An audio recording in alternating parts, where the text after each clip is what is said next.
And hello, everyone. Welcome to episode number 24 of the Clever Dummies Podcast. Thank you so much for joining us. I'm Lockie, and as always, joined by Nick. How are you going today, Guy and Sir? Good day, as they say in Australia. It's a beautiful batting wicket out here, clear skies, and that dry pitch. It's a batsman's dream today. Back to you. Yeah, back to you, Richie. Yeah, it's a marvellous day. It's clear skies, 24. Ricky Ponting's just won the toss, and Australia have elected to bat at the beautiful Brisbane ground. And Hayden, Langer has been bowled early, but that's all right. We've got Ponting in. It's 1 for 22. Let's go to the ad break, mate. That was my childhood, I'll tell you that much. Like, people talk about patience and everything else, and the game has changed nowadays, but I could dead set and still, even to this day, I can sit through every ball of a 5-day test match, and that shit was character building, I'll tell you that much. I'll tell you what, there's nothing in the world that I would rather do, nor I have done for the past 5 to 8 years on Boxing Day than to watch a Boxing Day test. I would sit there all day, just chill. You know, you kind of have some food from last night, just hang out. Yeah, that's right. There's nothing else to do. Everyone loves going Boxing Day shopping. What do you mean Boxing Day shopping? You've got the Boxing Day test on. How can you go Boxing Day shopping? Yeah, it starts at 10 o'clock. Yeah. Nowadays, you can, shop as well while watching cricket, but Boxing Day test, that's my Boxing Day. That's a really good point, eh? You had to quickly run down to the shops to get some supplies or something. Nowadays, just get that shit fucking Uber Eats in. That's and that's the thing too. Like the Christmas Day is such a good day, family, friends. It's a big emotional journey. So you're generally tired the next day. Like you're in a food coma. Like that food coma is real. Nowadays, you might have had a few drinks. Back then, it was just like you've eaten so much lollies and so much crap food that your mum never lets you eat. But it's Christmas Day, so she lets you eat it. So the next day, you're just recovering like, what have we done? And then you just plot yourself down, get a nice cool can of Coke and just let the boy. It's normally very hot. Like we've been pretty lucky. It's very hot outside, so it's perfect cricket weather. And what about that side? Just going off a little tangent. So many great memories of that great team we had. Like I always lean back on the Ashes series of 2006 and 2007. And we're talking about this before the start of the podcast. We had, arguably 9 or 10 Hall of Famers, like legit international cricket Hall of Famers. In the one side, you had Langer and Hayden opening up. Either Hayden was getting off to a quick start or Langer was getting clean bowled, or the other way around. Fucking one of them was getting bowled. They had some good combos. Then you had Ponting come in. He'd get on that front foot as soon as he'd middle one. He'd be in for a big day. The classic front foot pull.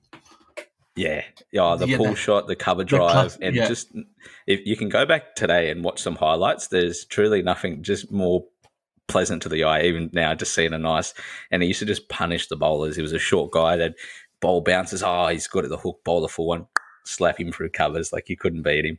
But such a legend. What, he always looked like a monk out there as well. He never cracked a smile. Yeah. He was just out there. He was working. He was a dog. He was just like, I'm out here working. Dead serious, eh? And then you had Martin in behind him, or it ended up being Michael Clarke, Michael Hussey was brought in. Like Michael Hussey had an amazing career. He was 31 when he made his debut for Australia, and he still scored over 5,000 runs for Australia, which is like, a top % cricketer of all time. And he started when he was 31. Like he started really late. We had like a rotation of like Simons, Watson later on. But that series was Simons, Gilchrist. He averaged 50 with the bat, and he was batting number 7. Just shows how good of a damn side we had. Like any other team, he would be batting top 4. And then the bowlers, like maybe the greatest attack of all time, Shane Warne, turning the ball 50 meters off the deck, 700 test wickets. We had Brett Lee, Clarke, and Gillespie.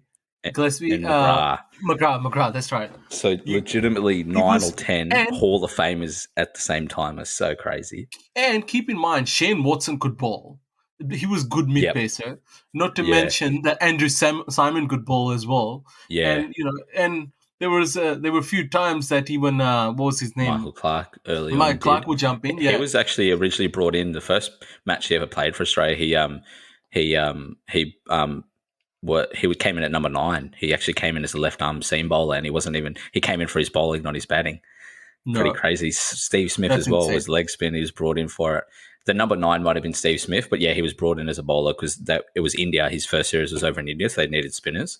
And then Watson would have been in that side because he made his debut about a year earlier. And this is the thing that plagued Watson even later on in the really great career he had, is he had so many damn injuries early on, and he made his debut a couple of games in, he got injured for like a year, and he'd come back in for a few games, play well, and get injured again. Like for the first 10 years of his career, he was out basically half the time. So he had all that like key 20s, which is like your athletic prime, especially for cricket. When you start playing cricket so young, he just had so many injuries that just sort of pushed him back a little bit. But in saying that, he was nearly 40 when he retired, so he was able to still get a pretty good thing out of his career. But if Watson was healthy, like 2008, 2009, that transition period after all those guys, like we had like 5 Hall of Famers retire at once, he would have just been, there wouldn't have even been that down period. Like that's the only thing I think of. Like I was 14, 15 at the time. And 2009, 2010 was a tough time to be an Australian cricket fan after that massive high. Particularly in test round, because around 2008, 2009, that's when people like Warner start stepping in as well. Because I remember Warner debuted on in 2008, I think, against South Africa. 2010. So 2009, that was a T20. But yeah, his test cricket was 2010, but it was shortly after that. The crazy thing about Warner's debut is he went straight from playing for New South Wales. He went straight from playing first grade cricket, never played one game for New South Wales, right, and went straight to Australia. So he went straight from Fairfield, where he played grade cricket, into Australian side. Didn't play New South Wales, like. Well, I mean, smashed the guy was 80 crazy at that. I mean, particularly at that time. Over the years, he calmed down. But at that time, he was just any no matter what you threw at him, he would just put it out of the park. And people like, and if you remember, that was still the early days of, I think T20 first came out in 2005 or 2006. So they were still trying to get like test players to play T20. So the game still hadn't evolved yet. So a guy like Warner, who would just flog him out of the park. They weren't bowling change ups. They weren't opening with spin. Like they weren't doing all the cool things they do now. So they were just trying to get like a regular test bowler to try to bowl slow balls, and they're just getting punished. So that was those were the days for sure. And that's right. And then the game got changed. And then, I mean, talking about people draining down Supreme and talking about someone from an era who's never let go, Chris Gale, right? And I saw him play against, he's still playing in IPL, right? Yeah, it's nuts. And I saw him, that guy is still raining down Supreme. He's every ball out of the park still. Talk about a career. How long has he been playing for? He's been playing for. I'm pretty sure he played against the same team that we're talking about in test, like in those cricket times, and he's still going. Yeah. He was a test player that was like, he still scored really fast, but you knew that he wasn't at his best because he just didn't have the patience to be that consistent, test batter. But he still had a great test record. Like, don't get me wrong, he scored a heap of hundreds, he scored heaps of runs, but that short form was really where he started to flourish. And that's like the amazing thing. Even for the Thunder, like a couple of years ago, Mccarthy was still playing, Watson only just retired. That's in the IPL, like legitimately so many of those guys have had been able to extend their careers just for such a long time due to the game evolving. And even being around the sport coaching when I lived back in Sydney, like people always spoke about how T20 was going to ruin test cricket and ultimately ruin the sport. It didn't. It just caused an evolution period. And just like anything, there's like a rubber band effect where at the, for a couple of years, maybe it changes the way people bat, but eventually they figure it out and they get better. And at the end of the day, there used to be a lot more draws in test cricket, and now there's getting a lot more results. So I find at the end of the day, that's better for people because it's more people are going to be engaged in it, I think. Absolutely. I think game's more interesting now as well, particularly. And I don't think the T20 changed the game. I think, if anything, it was the players that changed the game and created the need for T20. I mean, you had people like Chris Gale himself and people like, Adam Gilchrist, who were test cricket players who were just too bored with just hanging out and, doing those runs. So I think they were, and people like Malinga who bowl such interest, so I think overall those players changed the game. So created the need to be more short form where it wasn't as restricted, Yeah. And even I feel like the physical toll that it had on players, like 5-day test matches, like the body's getting broken down if you're in the field all day for 8 hours and then you have to bat all day, like they're just getting injured and they're having more time off. With T20, like it's a 3-hour game. You can play back-to-back nights. Like the IPL, they play 40 games in 60 days or something like that, like something crazy. So you're able to get more cricket out there. And that's what allowed those guys who are a bit older to keep playing, because they just weren't needing to, physically have that toll on the body. But in saying that, like, you do see, which is good, you do see the bowlers do really well in Test cricket now. Like, there's less batsmen are able to stay out there for longer. And I mean, and even the change of the game, like in the recent series we have against India, traditionally we would have just scored enough runs in what I think was the second last Test match where India actually survived. No, Rishabh Pant, who's like a gun player now, like he's a left armer, just come into the team. We were winning by about 300 runs. We were only like 5 down and we declared, right? We easily could have just batted them out of the game and made a draw. But Tim Payne declared at a position that gave us plenty of chance to get them out. It was like 100 overs, but it also gave them a chance to win the game if they batted long enough, and they end up winning the game. But no one was upset at them for declaring. It was just like, fuck it, we tried to win. We tried to get the job done instead of just, batting them into oblivion and, setting 500 runs and 50 overs to do it. Like, it doesn't work, So there's heaps more that the game. I feel like the game's just the best it ever is now, even though the old classics are not there. I think that's much more interesting than actually just trying to bat them out. Absolutely. I think it's much more interesting. And to be fair, India's team has evolved as well. Funny enough, though, we're talking about that quickly on touching on that as well. At the time when we had all those players, Justin Langer, Matthew Hayden, Adam Gilchrist, Mark Clark, and all those players, India had some of their Hall of Famers as well. Like, you had Sachin Tendulkar. And their captain was Ganguly, and MS Dhoni was the wicketkeeper. He wasn't the captain, but he was like VVS Laxman. He's that's one. Right. Who else Rahul Dravid. Rahul Dravid, and then they had that bowler. Who was that bowler? It was like so popular. He was a spin bowler. So you're not thinking? Harbhajan Singh. Oh, was that him? Because you might be thinking of Muralitharan. Matai Muralitharan. He's the guy that bowled the suspect action and he got in trouble a few times for having a bit of a dodgy thing. He was because back in them days, that was the thing with India. They had a great batting attack, but they didn't have the bowlers. They had like Harbhajan Singh. They've had a few other guys from that time that were decent bowlers, but they didn't have enough to compete with us. So in India, they do really well because the spin. Now they're starting to, which has changed it completely. Yeah. Maybe quickly Google, because I feel like Muralitharan, he's Sri Lankan, and he actually holds the record for the most wickets in Test matches. Like, he beat out Shane Warne. Both the spinners had it. But I'm trying to think of some classic names. Like, there's definitely some Singhs. There's a Imrat, another one as well. Who did you have? You had Ganguly, you had VVS Laxman, you had Rahul Dravid, you had obviously Sachin Tendulkar was such a special player to watch. MS Dhoni was only really young. He's even another guy as well. He only just retired. Like, he played for 20 odd years at the highest level. And Harbhajan Singh was a spin bowler, leg spinner, I think. He was really well. Harbhajan Singh, yeah. Anil Kumble. Anil Kumble, yeah. He was another one. But he was a bit before the other time. Like, he was big. Yeah, his early just 2000s. Before he was. He was like Steve Waugh days. Steve Waugh, that's right. Yeah, so he was. He's also retired in 2008, but he wasn't good as Harbhajan Singh. Yeah, so that's what I was thinking of. Yeah. I just looked up, top spin bowlers of top 10 spin bowlers of all time. Yeah. You got Muralitharan, Shane Warne.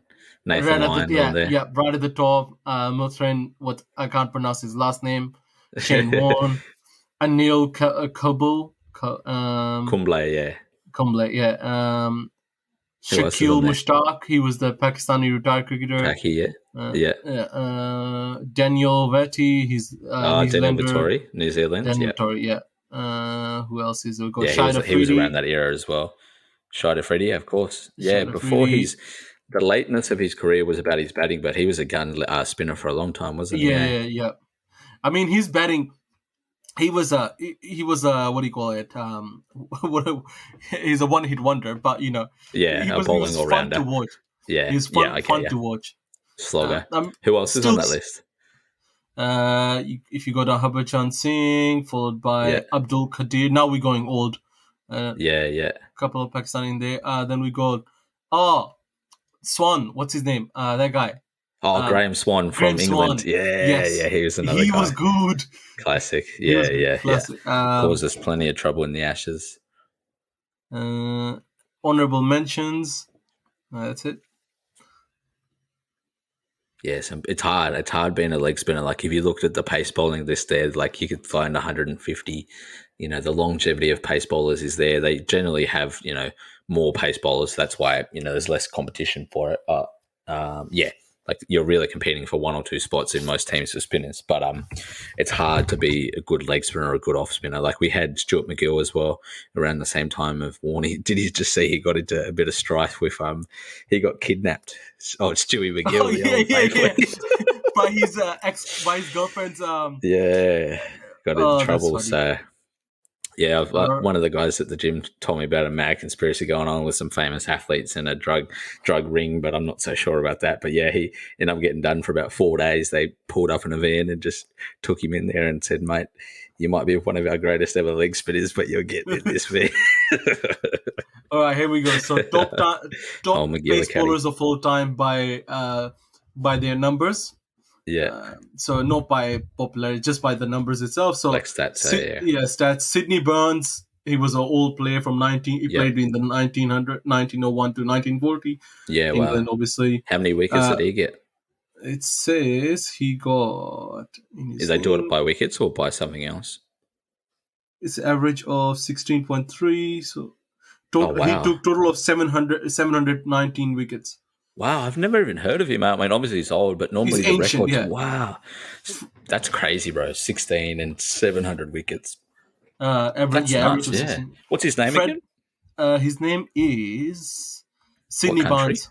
Sidney Barnes, English, yeah. England, okay, yep.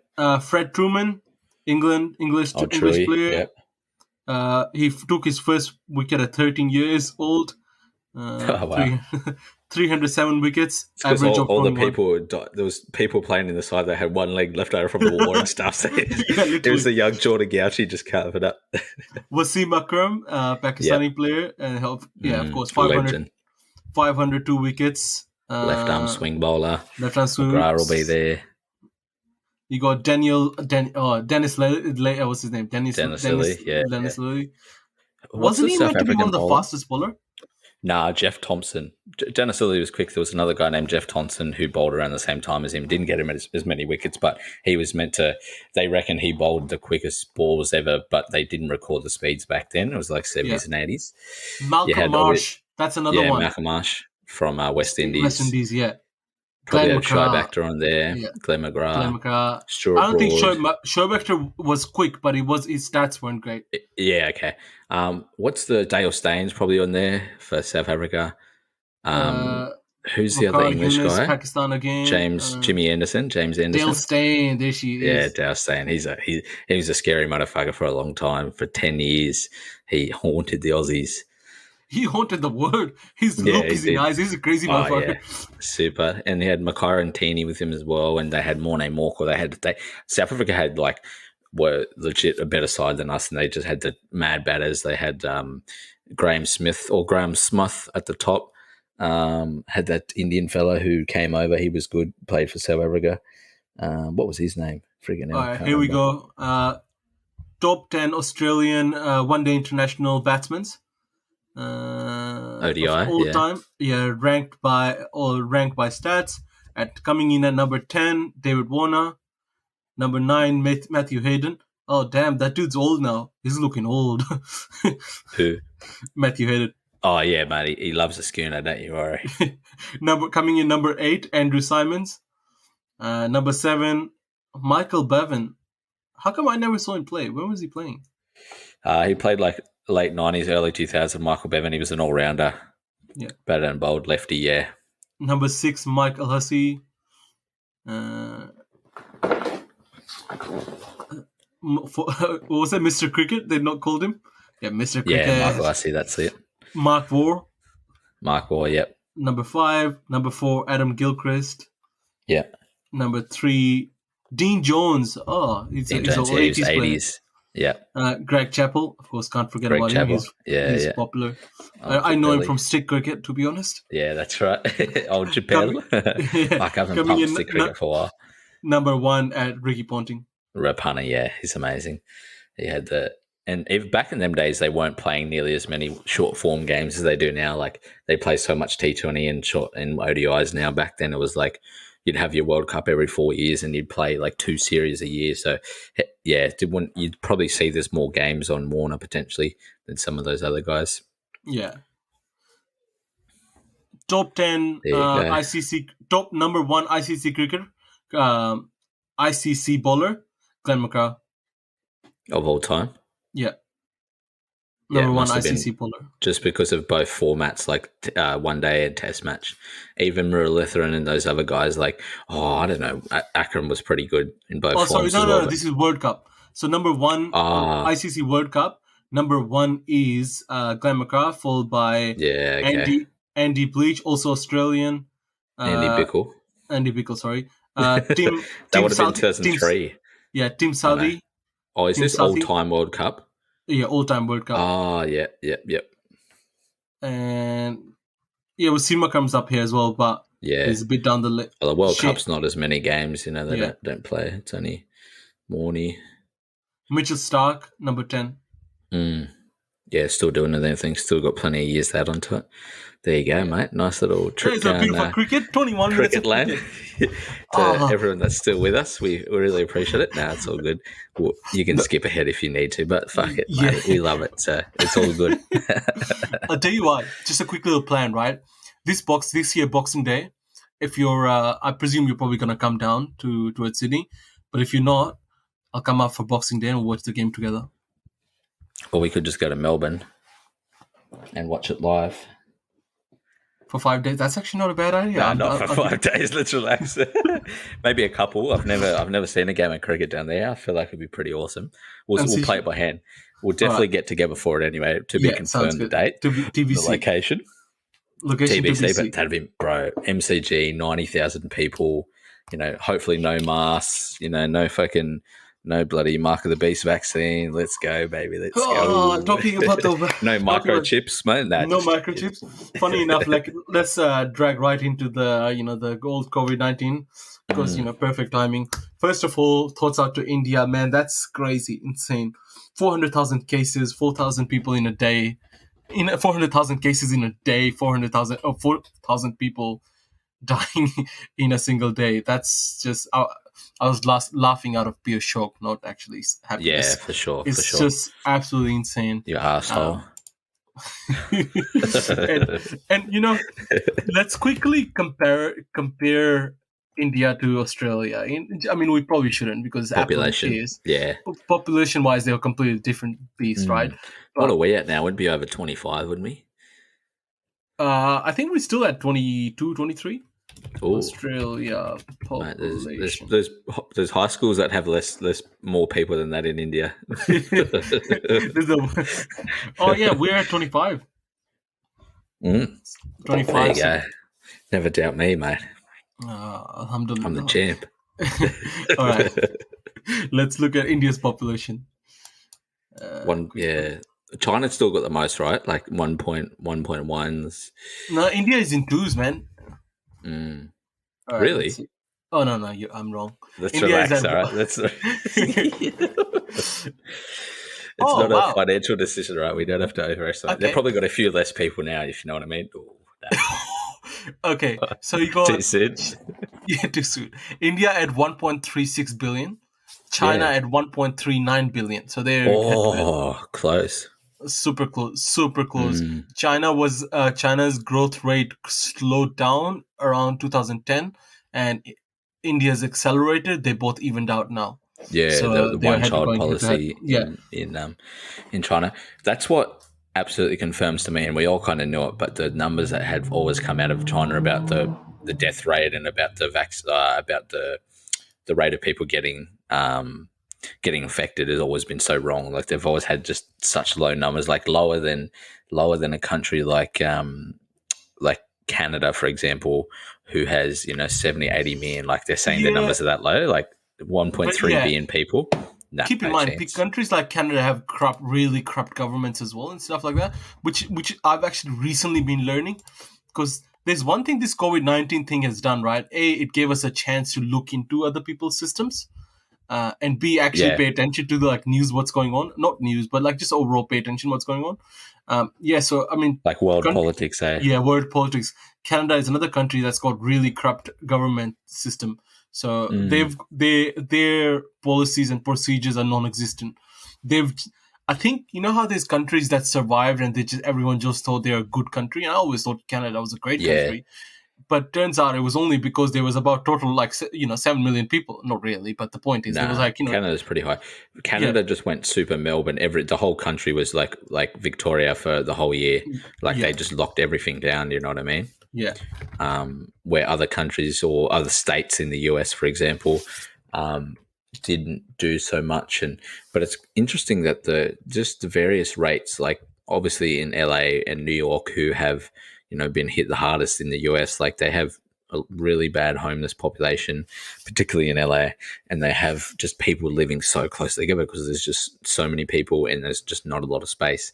So that's what's that's been the worst thing for it than just who stayed indoors, and obviously restricting certain amounts were beneficial, but it was ultimately like it almost didn't matter what we did. If you live in a place like LA that has the same population as half of Australia and you're the size of Sydney, people are going to get fucked up because there's nowhere to go. So 100%. I think there's just been so much blame shifted everywhere, and this is where we're so so thankful. And the lust and allure of the US has definitely dropped, and people were blaming it on Trump for a long time, but it had nothing to do with him. It's the way that a lot of this stuff's been handled. I feel like people are less, there's Hollywood and all that sort of thing, and as it starts to open back up, like it's going to get it back. But I feel like America has lost a lot of that. What's the word? It's like honeymoon-esque, like that sort of euphoria about the place. It was very much America's PR, right? US was really smart and used their Hollywood industry, the film industry, as their PR agency almost. Totally, PR agency. So that did a really good job as setting America up as this country. And America, if you ever think about the kind of country, and this is something that I was listening to Sam Harris, if you listen to him, he talks about this, and a couple of other people talk about this as well. Countries that are really good at telling stories tend to be the countries, A, they impress other populations, and B, they develop a very nationalistic society within the country. For example, take India, for example, right? Bollywood is huge, right? It's huge. And they're really good at telling their stories. So Indian people are really nationalistic. So they're very, patriarchal to their own country, right, so to speak. And it helps build. So what you're kind of saying is even though it helps build the allure to other countries, it creates a sense of pride within the country as well, right? Absolutely, yeah. Yeah, that's a very good point, actually. Yeah, about the US, they love they love themselves. Really, that's kind of that's a really good point. So the US overall, when you start looking into it, is a house of cards, right? So I mean, you got no backbone to support their medical system. There's no, a lot of their things are so privatized. I mean, Australia is starting to become like that at a certain extent, but we're way a behind long way that. from in most places. I mean, Australia's got their own. I'll take slow internet over a lot of the other shit we could have. Well, that's exactly right. I mean, Australia. I'll touch on Australia's problems that I was kind of thinking about, but so I think that's what US did really well. Same thing with India. They do that really well. So they build a society that's very, nationalistic, like care about and think about their own country and are willing to die for it. Where countries like Australia, we're not big on telling stories. For some reason. Same thing with Pakistan. We've got almost no stories, no film industry, no music. So it's India's got music about just literally people singing about their love for the country. People listen to that people connect with young population. That's how younger generation. That's how they connect with the country. They're not gonna sit there and listen to the politics. So I think that's what's interesting about those countries. They have a really good marketing wings, if you will, where in just comparison, you got a country like China, right? Same thing. they instead of creating stories that to inspire people, they're just controlling the narrative. So the only thing people hear is, "Hey, this is the greatest government of all time." So I think those things are comparison, but it's interesting. So that's why I think United States always had that lower, because even in Australia, we grew up watching films of coming of age films and TV shows that were highly influential on us, but they were coming straight from the US, so we couldn't completely relate. That's why if you ever notice, whenever there's a new American food chain comes to Australia, there's lines outside, because we've seen that in films and movies, and now we finally see it, with our own eyes. So we just want to see what the fuss is about, I guess. So that's what's interesting. Because Amazon, Uber. You look at even Apple, which is an international company but American based. Yeah. And I feel like the military plays a part in that too. And as time goes on, that starts to wear away as well. But there's over 500,000 odd active members of the US military that are currently are working outside of the state. So they have a large population that are very prideful of the military and very proud to be a part of that. So it's just like they've done a lot of good to help build their own sense of, and they're also pretty they feel, or they have a perception that they're self-Pacific, where we in Australia have a pretty good understanding about, how, we have, I guess, more of an integrated society outside of Australia, or we have an acceptance of it anyway, where it seems, and this is only perception, and I might be completely wrong, but it seems like the US feel like they're isolated, like they kind of exist outside of the world in some regards, or it's the US and there's everything else. Well, I think the US thinks they are the world. Yeah.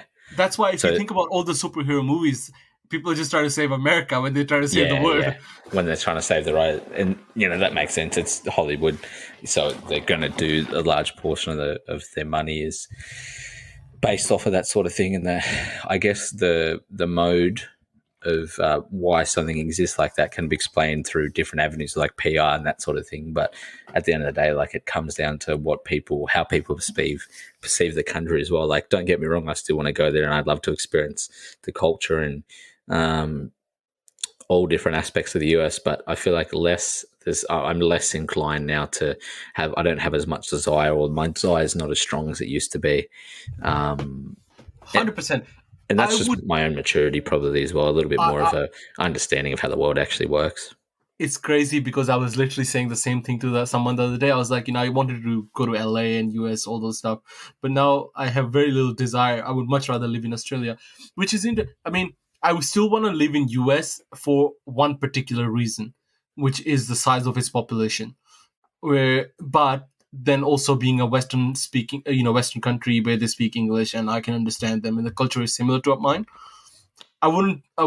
England, not so much. England would be the second choice, but the only thing is it's a smaller country and everything seems just too congested, where America is big enough that you can have a variety. You can get outside, Yeah.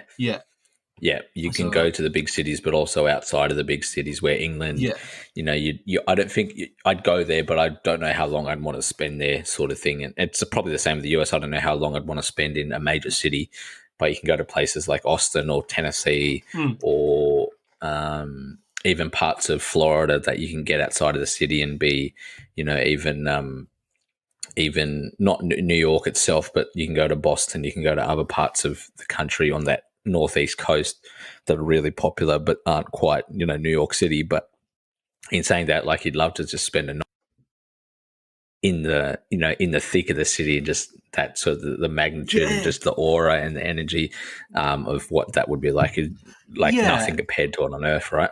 Well, that's exactly right. I mean, see, you got to look at Australia, right? You look at you look at Australia, the way Australia is. We got a total of 25 million people, which is 25 million people, and we're nicely spread out as well. But it just doesn't feel, given that Sydney city is like meant to be one of the most incredible cities in the world, right? Because it's meant to be up there with Sydney City, right across right across the world with one of the best cities. But it just doesn't, because there aren't that many people, even though it seems like there may be a lot. Just simply not enough people to make the vibe. Because I feel like Sydney City itself is not at capacity yet, because it needs way more people to make all those things work that are there.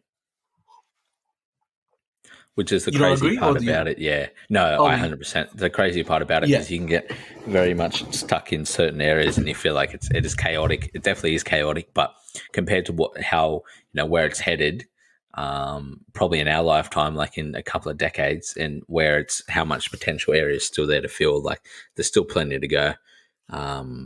There's so much, yeah, and coming from Melbourne, right? And I realized what the difference between Melbourne and Sydney was, right? Melbourne was very much confined to Melbourne itself, like a city, where Sydney is a bit more spread out, as in people, a lot more bigger population are spread out in little, they click in their areas, like spread out in little rings. So further away you still got population that lives in Sydney, where Melbourne population is predominantly in Melbourne. When I say Melbourne, in the nearing suburbs of the city itself, CBD itself. So Melbourne can carry that a lot more, that vibe of being busy, where Sydney, because it's so spread out, is not there yet. So I think, when you start filling out those suburbs between, out as you go out and to the city, I think you'll start having that vibe created as well. I don't know. That's just perhaps like what you said. I could be completely wrong, but that's my perception, I believe. I don't know. I think the amount of cars and the amount of roads, most of the space is taken up with roads and less parks and open areas. Like, how much more can you really do before you just eventually kill it? So there's like a point of diminishing return. I think Sydney can't support it. Sydney has a dying road system because I think for some reason they have shit the bed with their roads. That's the nice. It's also the cost of living and the cost of running business there as well, like rent in different areas. If you owned a shop or if you own some space, it's just so ridiculously high, and the cost of living is so high that and there's just not enough money at the moment.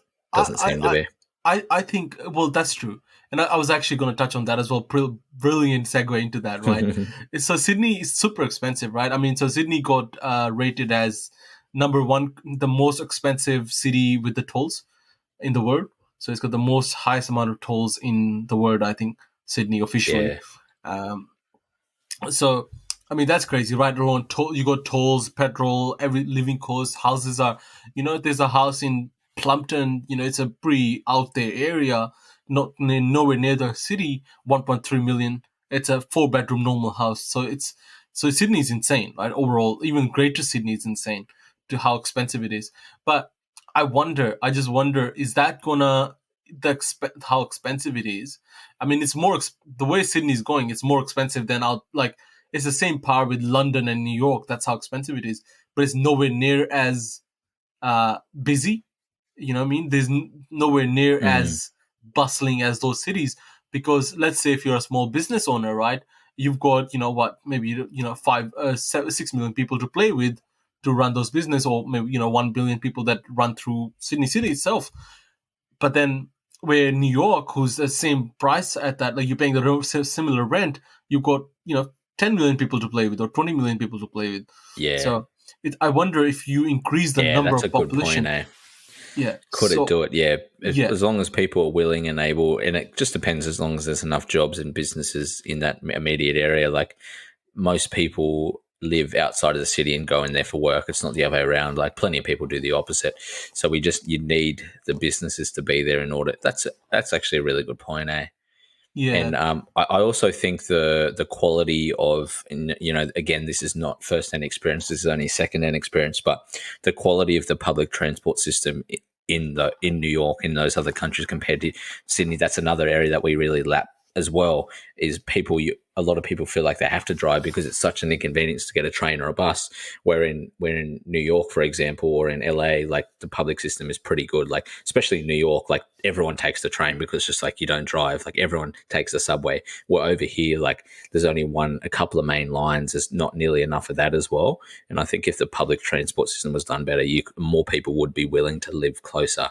And would be able to live closer as well. 100%. I mean that's a very good point, and I think that's also some of it could also be solved by like a strategic cluster design where you start putting in the subway system in New York was built predominantly underground as well. You know what I mean? Like where over here we don't have a lot of underground. So that's another thing. Like, for example, I work in Silverwater, right, which is about 30 kilometers towards the city from where I live, right?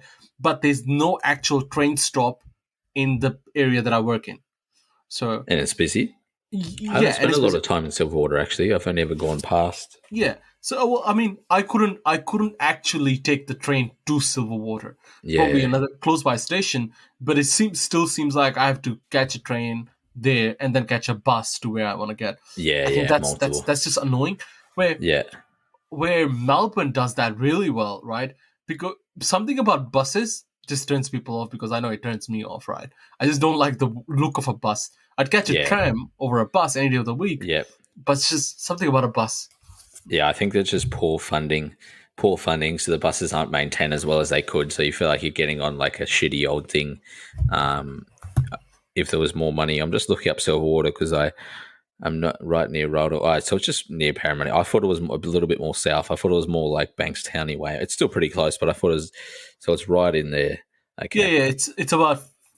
So it's just after Parramatta. Yeah. Yep. Near Concord. Okay, yeah. It's a little bit of a weird spot. There's a bit of a gap there near the Sydney Olympic Park. Yep. Yeah, it's a bit of it.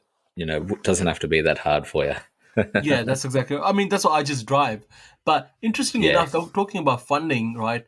New South Wales realized they have a funding problem, right? Because they keep on doing stupid things like ripping out the tram lines about 10 years ago and putting it back in. I can't even begin to talk about that, right? Yeah. They realize they have doing stupid shit to cover up their mistakes. They just keep on charging their own populace. Like, they keep on, it's like tolls. They're charging, shit ton of tolls. They've introduced countless fines that are just stupid. Like, for example, I got fined last night, right? And I was telling you about this before. I got a $600 fine last night for, get this, having a Victorian plate, driving in Sydney, because I have a Victorian plate car, which is still registered, but apparently because I intend to move to New South Wales, my car becomes unregistered in New South Wales. Because I intend to move to New South Wales. It's the first question is, but how do you know I intend to move? Is that, well, you said it. I mean, sure, I said it, but what if I'm going to go to Melbourne tomorrow? So it's I just thought that was like a complete capital raising. Yeah. The intent to move. If you hadn't known that, yeah. I would be like, well, no, I'm just here to visiting. Nothing happens. But because I intend to move, so it's because your car is permanently garaged in New South Wales, you're gonna get charged for not paying the tax of New South Wales Road. Motherfuckers, you pulled out a $2.2 billion tram line only to put it back in. Can we talk about that mistake? But so it's interesting how unfair. Yeah, unfair and a little bit. Your car was still registered in my car is still registered Victoria. Victorian, yeah. My car rego runs out, like it's still got registered. So I don't know. I'm probably gonna re-register it when rego came out. That's what you're waiting for. I was like, I literally had another week of rego left. I was like, I'll get it registered as soon as it runs out because I don't want to double up. Yeah, no need. But fuck. Oh, there is a need, I guess. But how insane is that? Like, they're literally saying... So you're paying like 2 regos now because of the fine. Yeah. But it's insane because if I had done that anyway, so I would have paid a registration for Victoria and for New South Wales because New South Wales doesn't transfer the registration, where Victoria transfers the registration. Yeah, so you still keep the registration. I'm saying that, yeah. So in New South Wales, they cancel your registration, you start new. So yeah, they want you to pay the full amount. Yeah. So I was like, so a couple of things like that. I was like, Victoria is a much nicer state as how they treat their population, where New South Wales is much more aggressive. They don't seem to care too much about their population. Yeah, as long as they hit their KPIs, I guess. Yeah, that's right. They're more they need. Yeah, they've got more aggressive laws to make money. Yeah, it's a bit tricky, and that sort of thing turns. It just turns people off, wants people to move. So, fuck that. Yeah, that's an unfortunate bit of luck, mate. But it's a lesson learned anyway. Next time, if it ever happens again, just tell them you're visiting, mate. I'll tell you what. Though. Next time, if I move to another state and come back to New South Wales, That's probably my number one mistake. Yeah. You'll forget again. Fuck, I did it again. Shit. So Gladys Berejiklian, if you're listening to this podcast, which I'm really quite sure she's not, so I'm just gonna put this out there. I don't know. Get your shit together. Yeah, get your shit together. Seriously. That's God. How's it been anyway? The last couple of weeks, mate. What's the? I haven't stayed too closely to what's been going on. What's the changes they brought in over the last week? What level of restriction do they go to? I from what I remember, the restrictions were meant to come down to today, but yeah, the restrictions were. They added another week to it. Oh, did they? Mm-hmm. FFS, because they still can't find this random person. One person. This guy, right? Fuck it, hell. This guy was so desperate to buy a new barbecue, but let's be honest, a little bit of respect because that's the Australian way. It was so desperate to get a new barbecue that he went all around all fucking Sydney. He was 100%. He was getting one of those, those barbecue Beastmasters 6,000, or something like that. That's a dream one day. 100%. Even that's the attitude, like that they want us to be upset at the people or the persons who have done it, and not actually upset at the people that are implementing these silly rules. Yeah, it's like, I'll blame this one person. You have to do this. It's like, nah. It's then enough people are following along with it now that it's working anyway. Well, which I guess is good news. They need to blame someone, So yeah, that's they also need to show that they're doing enough to be proactive, so that when the next election comes, they can get the job done. Well, that's exactly right. There's more than enough. There's more than enough evidence across the world that these aggressive lockdowns are not necessary, but they're actually not the most effective way to, think about shutting down a 60-kilometer radius because of a single person, or if you go 60.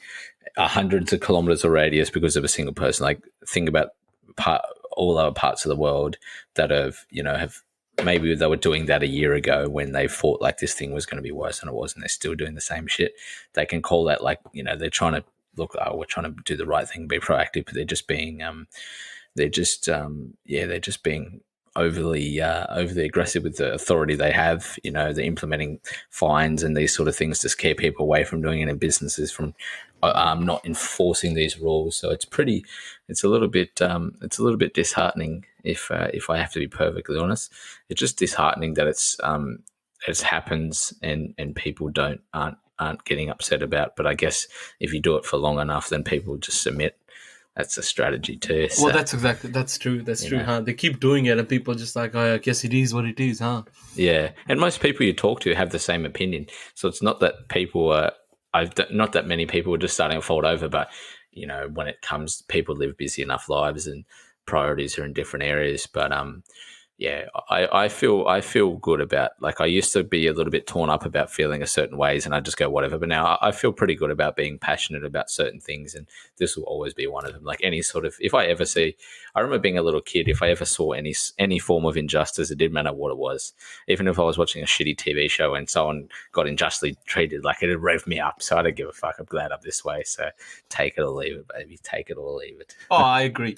And I think that's the way to be. That's how you should be. Yeah. It's just, there's something about that, just getting fired up about, the wrongness of how people treat each other. Even if you're just saying words and nothing gets led to it, I feel like it's better than just submitting to it. You know what I mean? Well, at least we're talking about it versus what everyone else is doing, which is, not even talking about it. So, which is interesting. But yeah, it's pretty insane that they've got, even World Health Government said lockdowns is not the most appropriate way to attack these situations. Yeah. But, I guess... especially with, this many of it happening, it's just... So it's very strange. It's very strange, some of the things that the US government had done. They, cheaped out on the vaccine and they didn't even get the right one. And they didn't get the wrong one. They didn't pay enough money. They didn't get the wrong one, and they still can't get enough supply of it. They paid fuck all money. They got the wrong one, and they didn't get enough. What is the this hell's the US government? No, this is us, bro. This is the Us. AstraZeneca. Bro, Yeah. the US, even though their cases are really bad, obviously their population, they've got over 100 million people that are vaccinated at the moment. Australia have nothing. Australia have 100,000, like a couple 100,000 people. Like they've shit the bed so bad. Like they've just gotten lucky that Australia didn't get hit too bad. Like it's not really. It's just it didn't work for our population because we're spread out enough. That's all it is. It's not that they were good at anything. Like that's what I keep hearing. The US, the Australian government should be commended for their handling of the virus. It's like, no, we're just lucky that we're fucking got 25 million people, and the US have 300 million. We've got the same amount of space. Well, that's exactly right. What was that? Someone was saying, and I don't know if this is correct, right? I don't know if this is correct because I heard it from not a great source, right? So I'm not. And also, less people are traveling to Australia just because it's such a long flight from so many other countries as well. You know what I mean? Well, because it's we've got international travel that. Yeah, no, but even before our flight ban came in, if that makes sense. Whereas like LA has, LA gets more people. LAX, like the airport itself, gets more people than Australia does in the whole country, and just one airport in the US. You know what I mean? So I think that probably plays a part in it as well. Well, that's exactly right. And then you got someone was talking about it. Someone was talking about the vaccine, right? And I'm for vaccines, right? But I thought it was interesting, right? They were talking about overall, and this is not from a reliable source. So if this is wrong, I'm just saying this is just a funny thing that I'm throwing out there because this is not factual information, but it's good for food for thought. They're saying on average, the mortality rate for COVID-19 was around 1.2 or 1% or something like that. And the mortality rate for AstraZeneca vaccine was around 1%. Around the same. What do you want to die with? The vaccine? Yeah, what do you want to die with? The vaccine or the virus? You choose. Yeah, you want the blood clots? You want the blood clots, or you want the coughs? So you pick. Shit. Choose how you're gonna die. So funny. I think that's pretty interesting. So funny. So it seems like regular society, you're not going to need the vaccine, but I do believe that for international travel, it's going to be like a passport thing where you're going to need to have it. What they're doing, obviously not in Australia because no one's fucking flying anywhere, but what they do in the US at the moment is you need to have had a negative test within the last 3 days. So when you get on the airport, when you get on the plane, you need to show your passport, all this sort of thing, and then you need to show a negative test. I feel like it'll either be that or it'll just either have to be like a vaccine stamp. Like they give you, you get some sort of emblem on your passport saying you've been vaccinated. Like either one of those two things will happen. It'll be interesting. Or they just scan your microchip. Or digital. Well, that's right. Yeah, it's probably not the passport. It'll be on your phone. Or they scan the microchip that they've implanted with the vaccine. So it's simple. Just that's my favorite one.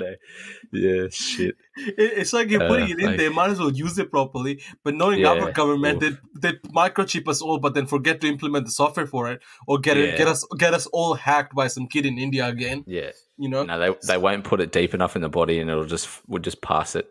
It'll just fall down our arms, and people will just have fucking microchips hanging out their nut sacks and stuff because it's just gone. And they, think about like the muscle tissue and the skin tissue. They haven't put it deip enough, so it's just moving around everywhere. You can't find it. Where the fuck's my microchip? Oh, it's in my ass today. Where the fuck is it? Oh, tomorrow it's in my elbow. It's just moving around. So that's yeah. Look, it's interesting time to say the least, but still going strong. Which is bloody oath. Yeah, I mean, I tell you what though, because we're starting to work full time, and right here and there, I was like, you know what? Sometimes I have to admit, those lockdowns weren't as bad. There's nothing better than just staying home all day. Only thing I would change is having the gyms open. But it's dude. Honestly, my mind has gone back there a few times. Hey. Yeah, like the amount of people that are in that same sort of boat, there was some real comfort to it, bro. There was a simplicity to it. That's so right. But the gyms being open was stupid, Yeah. Apart from that, not too bad. Not too bad. Just staying at home, just let me. I don't want to go out because it's interesting because this whole and I think this is a little deeper level. I guess they're talking about the aftermath. I suppose overall. The last year and a half has been very stressful and strenuous overall in everyone's mental health, I guess, whether you are affected in any way or not. I think it's just been tiring. Like, I feel tired by just overall, like, not by a particular reason, just feel tired by, just need something different from, this particular things to Yeah, stop. I feel like I got a little bit less energy. Yeah, 100%. So I wonder that's everyone in the population. Obviously, it's much better now, and it'll probably wear off in a year or two. But currently, it just seems like, it's just overall, it's energy is not as they what it used to be. People don't want to do things still.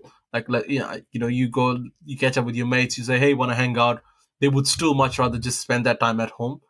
Yeah. So there's all that. And with all that kind of coming together, it's just coming back slowly, eh? Yeah, coming back slowly. So I think it just doesn't feel, with all that in mind, you go, well, I might as well just stay home, At least just tell me to stay home come all the time, Yeah, streaming services have definitely not dropped over the COVID period. They've fucking picked up Amazon fucking Plus and Disney Minus, all that good stuff. See what I did there? Yeah, exactly. Amazon Disney Plus Minus. and Disney Minus. Yeah. So, because there's also, I was like, I've got all these shows that I could catch up on, Yeah. so many things. There was an interesting narrative they talked about, like, this is the time that we could have, to start your side hustle and all that sort of thing. Like, none of that stuff was, you definitely gave it a right or crack, but most of the stuff wasn't happening because, it was forced upon, and like, it just was a little bit, a little bit makeshift to think that it was actually people were going to take the most of that opportunity. And looking back, it was like, it actually was kind of a nice time to take a step back, but it definitely did help shift some priorities. And if there are people that just would prefer to stay indoors now because they had an excuse for long enough and they realized they preferred it, like, it's not necessarily a bad thing. People are more comfortable with that. The only negative that I feel could have come from that is, like, now people have gotten so used to it that, they spend more time at home when they really shouldn't be. Like, they should be socially around people where, we need to be social to be healthy and that sort of thing. And even, people live with their families and they still talk to their friends online. That amount of time, not, just regularly breaking up the routine of going out, like, it definitely, some people are really affected by it. You can tell it's changed a lot of people for sure. 100%. Sometimes I would much rather stay at home than go out, right? Just because you think about it, because I tell you what it is. One of the biggest thing is sleep. Like, getting I don't know what it was over COVID-19, because you could just sleep in every day, right? Yeah. And that not getting those sleep-ins is the biggest one, especially when you go out, right? Let's say you go out, you come back home late, and you're like, fuck, now I'm gonna get 4 hours of sleep. For some reason, a year ago, a year and a half ago, that was all good. I knew that was the norm of getting me getting 4 hours of sleep, and I accepted that. But now I miss the 10 hours sleep. Totally. So it's interesting. And but nowadays, when I sleep more, I feel I regret sleeping more, because I'm like, fuck, I could have done shit. But wasted some time, yeah. So it's you've got to give yourself an hour to get up and get going, and then that's another hour on top of that. So yeah, there's a trade-off. That's one thing I'm doing a bit more of, just fucking not being so hard on myself for, those days that I just don't move as quick and it's 1 o'clock and I feel like I haven't done much. Like, if there's too many of those days in a row, obviously, but if it's just happened because it didn't happen, like, it's like, well, I can still do stuff later. So it's well, that's it. Yeah, and like, it's today, cool feeling yourself getting older and a little bit more mature. Yeah, that's exactly. Well, it's like energy today goes in certain areas. Yeah. Like today, I woke up this morning and I was a bit pissed off about the fine, right? So I kind of didn't really feel like doing much. So yep. I just had the breakfast, and then I basically, for the first half of the day, I watched SCP. You know what SCP is? The videos? No. It's really interesting. I mean, it's SCP is it's called what they call Secret Containment Protection Agency. It's like basically it's a web archive of anomalies stories that people have kind of put together, and it's like a web archive, right? So you could write a story, or whether it's inspired by real life events and kind of put together. It's became a whole. It's huge, and the web archive of it is like in hundreds of thousands, right? So it's someone's story maybe about So it's really interesting if you get into it. It's a hole that you can never stop going down. Most of it is fictional, right? But it's just interesting anyway. So these guys just talk about SCP 001, which is they always try to figure out what is the anomaly of 001 because the web archive is controlled by everyone, so no one knows what the 001 is. And then the thing is, what if the SCP itself is 001? Anyway, so it's like basically case files of different anomalies around the world that happen. So I started watching that, and I spent hours watching that. Half the day I spent watching that. And each one's different, or is there like certain themes you can have, or it's just like an episode of like Black Mirror? It's just like every episode is just something completely different.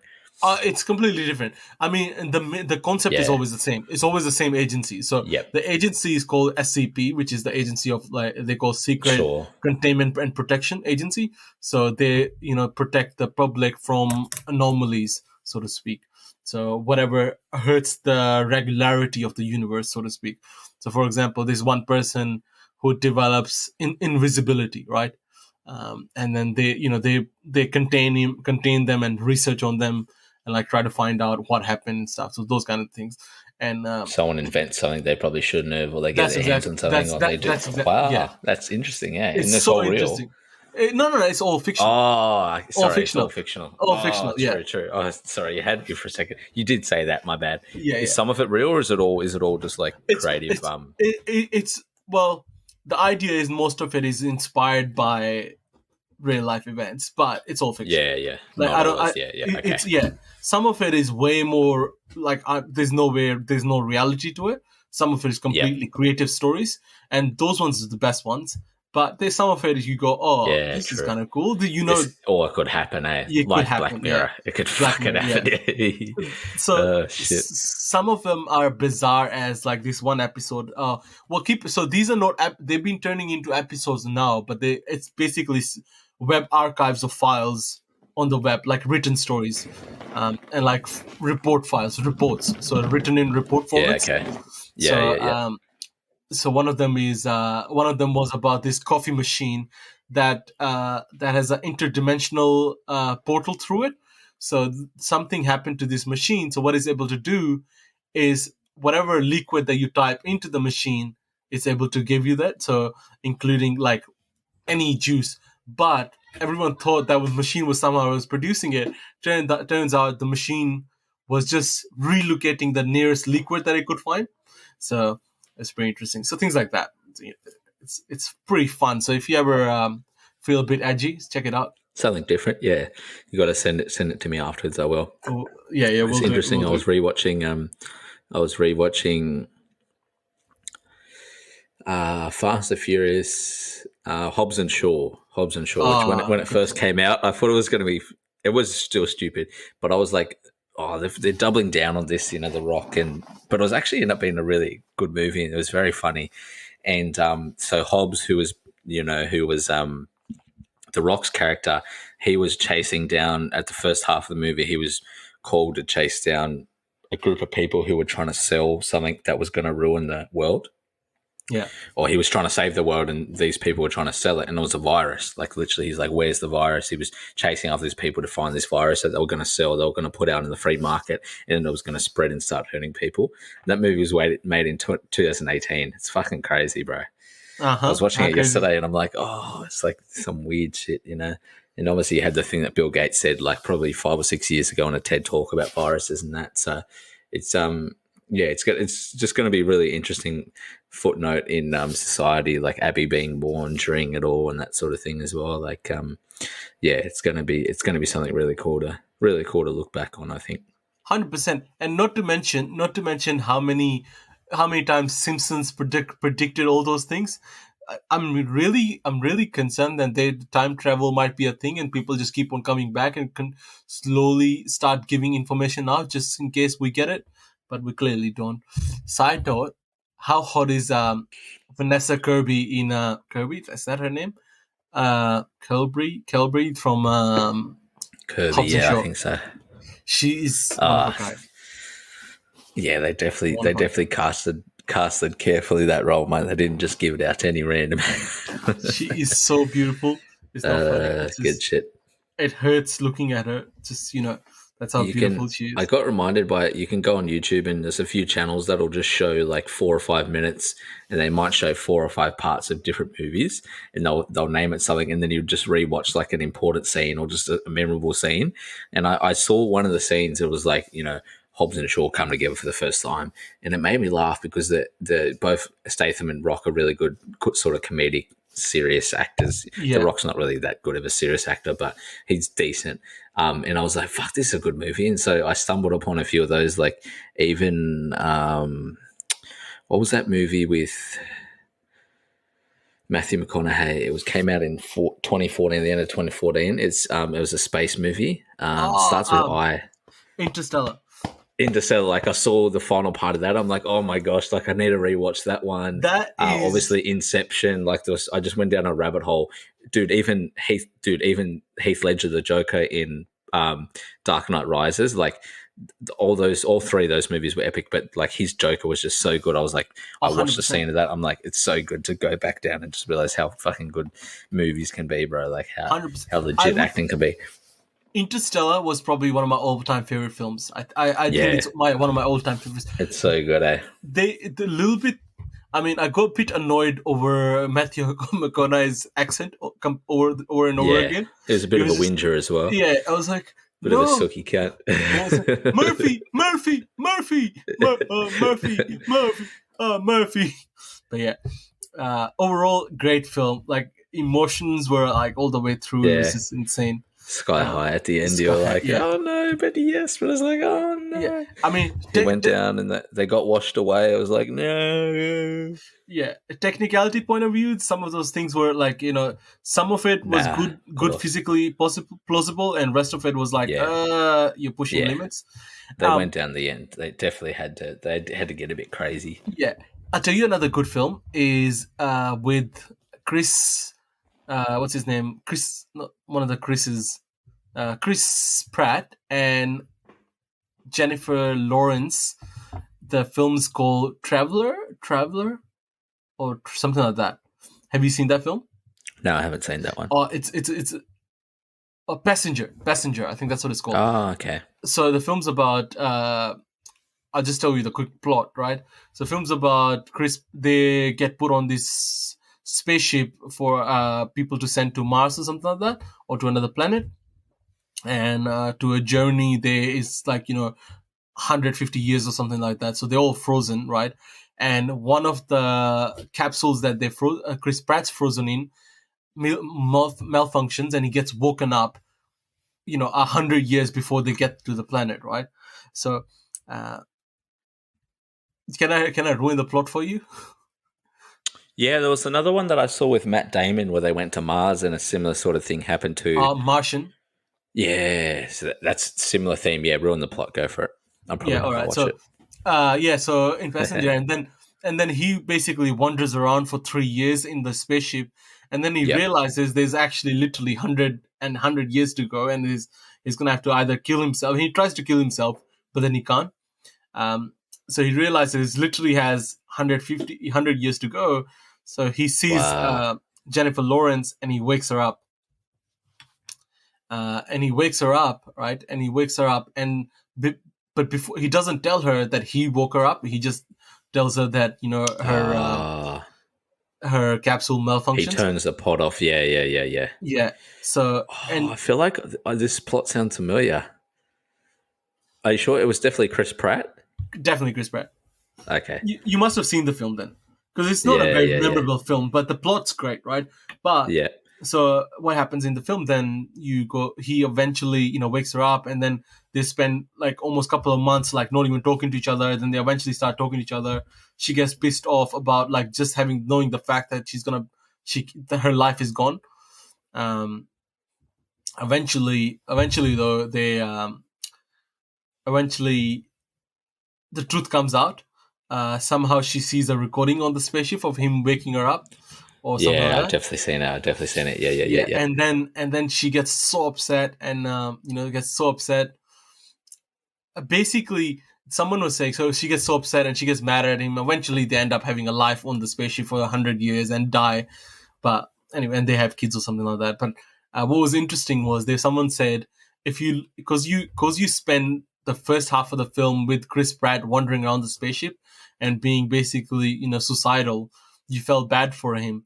But if you saw it from Jennifer Lawrence's point of view, when she, this dude basically murdered her, so to speak, but it was interesting. So the whole thing was, fairly interesting. Bit of a moral, ethical question there. Yeah, it was a really... He knew he was going to survive by himself. Yeah, he couldn't. So this other movie, I might be confusing the ones, but I think this is another one. I feel like I've seen that one. And this other one with Matt Damon, he and another person had a choice. They could only one person. They basically, someone from the outside had to turn this machine on. So one person had to exist in the present time, and the other person could be put to sleep and come back later. And then he sacrificed himself. But I think that one was actually in space, or there might have only been one pod that was able to go back to Earth. I think that's maybe what that one was. And that was Martian, potentially, or was another one. But conceptually, they're really interesting movies because they get you thinking. It's a little bit sort of fiction, but it's like it's got kind of the aura of like non-fiction, especially with Elon Musk and that sort of thing, talking about Mars travel and. Yeah, it's they're good movies. Like it's good. I feel like it's good mental exercise to waste your energy on. Like it's not just Kardashian mouthwash and Big Brother. 100%. You know what I mean? Like it's I 100%. Like most of the stuff I like watching is something that's, I mean, it's not saying like it's probably not making me any better as a human, but at least it's like engaging my brain. Where I think overall people like watching mind-numbing things. I think I'm more interested in watching things that are more engaging. Stimulating. However, I will watch a really good comedy film any day of the week. Oh, totally! Like laughing is medicine, bro. Yeah, 100%. I don't know. I don't know. I can't do drama or like just overall nothing else, just drama. Yeah. I find it quite boring because it's like, why do I want to make myself sad? Yeah. As if life isn't boring as it is, Yeah. And I'll just put holes into the story. I'll just put holes into the plot or into the acting. And then I'll just be able to distance myself from actually getting emotionally engaged in the show or the movie. Like that's the best part about those things. You picture yourself being in there. But with comedies, because they're so funny, I just forget all that shit and I actually get involved and actually let it go. Right. I showed Charlotte's mum, we've gone through, like we went through Kingdom, we're waiting on Animal Kingdom to come back out. We've gone through a couple of different shows together and I introduced her to the Marvel Cinematic Universe. So we've watched the first season of Daredevil. I was going to show her Jessica Jones, but I really wanted to watch The Punisher again because I feel like for me The Punisher was the best one. So we're up to the second season of The Punisher now, bro. That is John Bernthal. That is such a good fucking series. Like it's so rewatchable as well. Do you think Punisher Jessica is better Jones than is going to really like. Punisher was my favorite by a fair way. Yeah, I really like Daredevil, but it's a little bit slow and it's a little bit more mystic. It's it's got that sort of thing. It's still very good. Don't get me wrong, and it has its points where it's as good in terms of like the way the show's made and how clever it is. It's it might even be better, but just pure entertainment and just like excitement for each episode. The Punisher is like I'm just G'd up for every episode. Like the Punisher is just the best. Yeah, it's so good, bro. It's so good. But the way that they interlap and the Defenders was a complete fucking letdown. But like Jessica Jones interlapping in the first season of Luke Cage and obviously season 2 and 3 of Daredevil was really good. But Iron Fist just fucking lost me. I probably won't go back and watch that. But she really liked Daredevil. I got the first 6 episodes of Iron Fist, first 6 or 7 I really like, and then it would just kept dragging on. It was way too long. I think my favorite Daredevil and Punisher didn't. It was like I wanted more episodes. Daredevil was my favorite because it was just so well done and was so intelligent. That's why I really liked it. I didn't really, personally, I didn't really get into Punisher. Probably I don't think I gave it a chance to get into it. Yeah, I think if you rewatched it, brother, you'd froth it. I hear you. I'm gonna put that on my list. But talking about good shows, it's gonna be a mission to get into it. But I swear to God, if you watch up if you say Game of Thrones, I'll smacking them out. Yuck. Never. I would not. Dude, I stopped watching that shit after the second season. So I went through the first 4 because me and Charlotte went on a tangent. And then I came back for season 8. I watched season 8. And I'm glad I did it that way. Don't worry. Yeah. I am not interested in that show. However, there's this show that I could so not funny. Stop watching the moment I started, right? It's so brilliant, so clever, and it keeps you on the edge. So original show is actually in Spanish. That's why it got translated, because it got so high ratings. It's called Money Heist. Oh yeah, it's in French, I think. It's in Spanish. Oh, okay, yeah. Spanish, I've heard it's really good. That might be one of my next ones. I've heard it's fucking good, dude. I think it's probably one of the most clever TV shows I've seen in the past 10 years. Yeah, it is. It's up there. Yeah. I can't compare it to any other TV shows that I liked as much as that. Yeah. It's just so, like, every second you're on the edge of the seat. I mean, you can't compare. The thing is, it's so different that you can't compare it to any other shows. Like watching, totally. I could say How I Met Your Mother was good, but Money Heist is a whole nother category of show. Yeah, but, so yeah, give that a go. I'd highly recommend it. But I don't know. I wasn't. I liked How I Met Your Mother, but I never went too balls deep into it. Like, I liked the shows, but I never like. It was like Two and a Half Men. It was really good early on, but I try to rewatch it now, and it just doesn't hold up. Like, it hasn't aged that well. Dramas are definitely the best shows in terms of, like, getting the story and getting the emotion, like Ozark, something like that. But I don't watch as many. I watch a lot more comedies. I'm the same as you. But a good drama is the one that'll really jag you, because I guess it is serious. Yeah, that's why I feel like you'll fucking love Punisher, right? Like, you just need to do it again, because I went back and so I watched the first season. I called it my favorite season of TV ever. Like, I fucking loved it because it was just so high pace. And the second season, the first 3 episodes, they were really weird, so I stopped watching it. So I'm actually going back, and we're up to the episode 6 or something of season 2 now, and I actually haven't seen it before. I've only ever watched the first 3 episodes of the second season, and now I'm going, fuck, what have I missed? Like, this is as good as the first one, if not better. So, yeah, pretty happy that she likes it as well, because sometimes it's hard to find those sort of shows that you can both get into. 100%, yeah. I think give Money Heist a go, because I think Charlotte would like it. Definitely. Probably, though. It's one of those shows. We only got a few more to go. You get into it. I will. You get it once you get into it. The only playlist on your phone is for a while is Money Heist playlist. Yeah. Oh, the music. Yeah, the music is great as well. Mad. Yeah. So it's just one of those ones. Some video games are like that as well. GTA and what was another one? Fucking Mafia 3 was really good. Batman had a good one as well. Anyway, mate, we're rambling. We've gone one of our longer podcasts and just off the cuff, just talk like a couple of bros. Hopefully you guys have really liked this episode. I really have enjoyed it. It's just been good to kind of catch up and kind of talk from the cuffers a little bit. And yeah, I guess anything else you wanted to add there, brother? No, I think this is overall. It was just a bro card episode. The broadcast. The broadcast, yeah. Maybe that's what we'll call it, the broadcast. The broadcast, yeah, that's a good name. Honestly, it was just more of a catch-up between you and I than that episode. Yeah, big time. But you know what? I'm not mad. I like it. Yeah, nah, not at all. We have to. I think we have to change what our expectations need to be, and we'll put enough out where they're going to be like this as well. And I think this will get really well received. So, yeah, very good. Sounds good. All right. Well, all right. Beautiful. Wrap it up.